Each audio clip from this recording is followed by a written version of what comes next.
Hi, I'm Dr. Mandy Varley. I'm your friendly neighborhood behavioral scientist and board certified executive coach.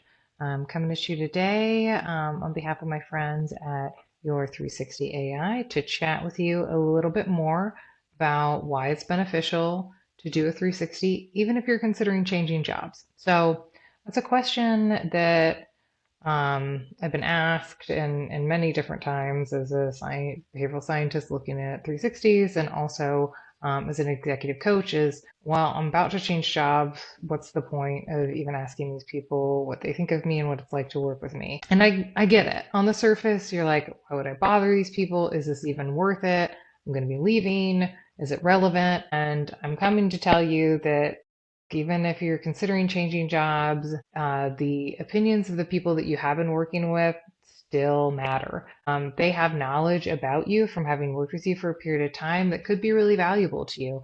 And I'm always of the opinion that it's better to know than not know. And so that's why I encourage folks to take advantage of a 360 opportunity no matter when it comes along. And in this case in particular, if you're considering changing jobs, sometimes your richest feedback sources are the people that you have been working with. And so oftentimes people that have worked with you recently can give you pretty good feedback. They're likely to have the most accurate data, have seen you in a number of different scenarios, and you can use that information for your benefit either in your current role or one that you hope to have in the future. So let's talk about what makes good developmental feedback, because not all feedback is created equal.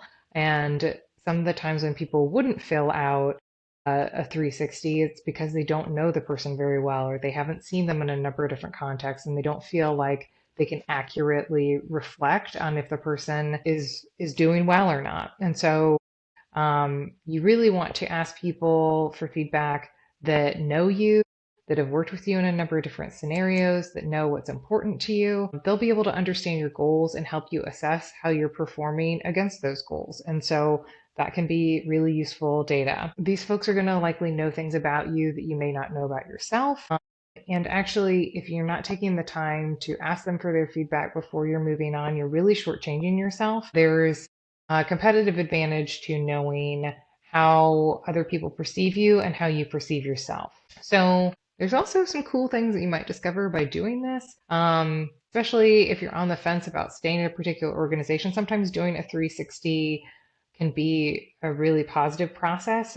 People might see you and appreciate you in ways that you didn't realize. Oftentimes, people don't stop to tell you how much they appreciate you until they find out that you're leaving. And so a 360 can be a good way to understand how people are seeing you, what they see your strengths are. It could also give you data if you're feeling like you're in a wrong fit. It can give you more data on why your role or your organization might be a bad match for you and give you a sense of what it is you want to look for in the future. Or if you get some developmental feedback that you think might be valid, it could give you something concrete to work on and to change in your current role or what you're doing in the future. Really, at the end of the day, all these scenarios I've given, you get more information and the information can be helpful to you. So I say, why not go ask for it? Because the flip side of the coin is if you get the opportunity to get 360 feedback and you say, no thanks, I'm changing organizations, well, the next organization that you go to is probably going to make you wait 3 to 6 months before you can participate in a 360 process, before you have colleagues that know you well enough to give you that kind of feedback. And so if you are saying no to opportunities and then going longer and longer periods of time without getting this sort of feedback, that can start to hurt your career. You can be out of touch with how other people are experiencing you, working on the wrong things, not recognizing strengths and things that you bring to the table. And so it can be really beneficial to do this and to not delay doing it. Is there any scenario in which I'd say maybe don't do this? Probably if you're trying to leave your current role and you need to ask a lot of people in your network for favors in like introductions, expanding your network, and you don't want to waste that goodwill on finding out what they really think of you. Yeah, that makes sense. But at the same time, I imagine you have a lot of different people that you work with and you're not going to all ask them for the same things. If you are not asking for feedback and not participating in a 360 process just because you're leaving, the coach and me would gently ask you to reconsider. You're at a significant disadvantage when you're not out looking for that type of feedback and trying to understand what it's like to work with you from someone else's perspective. Even if you don't agree with that perspective, it's still telling you something about how your intentions are not having the impact that you would desire. And so don't leave valuable feedback on the table. Make sure to get out there and get all the information that you can.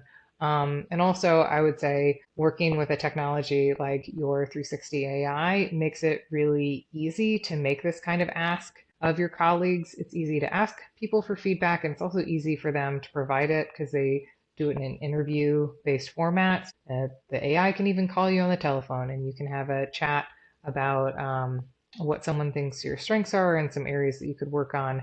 And that can serve you very well in your current role and in the next. What are you waiting for? I would say, if it was me, I'd say do it. All right. See you later.